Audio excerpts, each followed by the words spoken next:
आज ना जरा सुखाची झोप घेतली. सांगायचं तात्पर्य असं की जसं प्रेग्नन्सी कन्सीव्ह झाली ना तशी माझी झोप ही नाहीशीच झाली होती.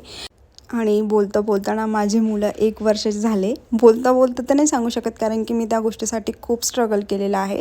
जसं माझी प्रेग्नन्सी कन्सीव्ह पासून तर जोपर्यंत माझं सी सेक्शन झालं नाही ना तोपर्यंत, आणि सी सेक्शन झाल्यानंतरही मला खूप काही गोष्टी कठीण गेलेल्या आहे.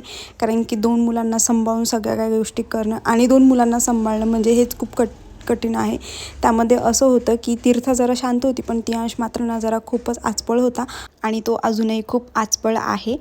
सांगायचं असं की त्याला लगेच सगळ्या गोष्टी हव्या असतात, तसं तीर्था मात्र एका गोष्टीवरती राहू शकते. आणि जेव्हा तीर्था आणि तियांश झाली ना तेव्हा तियांशचं वजन होतं 2100 ग्राम आणि तीर्थाचं मोजून फक्त 1700 ग्राम. पण मग ती खूप ॲक्टिव्ह असल्यामुळे जेव्हा तिला NICमध्ये वगैरे दोघांना शिफ्ट केलेलं होतं ना, तर तीर्थाला मात्र तिचा 1700 ग्राम वेटवरच तिला रिटर्न घरी पाठवलं होतं. कारण की डॉक्टर स्वतः बोलले होते की ती खूप ॲक्टिव्ह आहे आणि ती तुमच्याजवळ राहून तिचं बरोबर वेट गेन होईल. त्यामुळे आम्ही तिला 6व्या दिवशी घेऊन आलो होतो आणि तियांशला ना 4थ्या दिवशी सोडलेलं होतं. त्याला नॉर्मल ऑक्सिजन घ्यायला जरा त्रास होत होता त्यामुळे. पण आता तुम्ही बघत असाल तर ते खूप दोघंही भरपूर असे ॲक्टिव्ह आहे आणि त्रास द्यायला तो खूप एक नंबर आहे. आणि तीही मात्र आता थोडीशी नाटकं वगैरे तिची वाढले आहे. चला तर भेटूया नेक्स्ट व्लॉगमध्ये. बाय.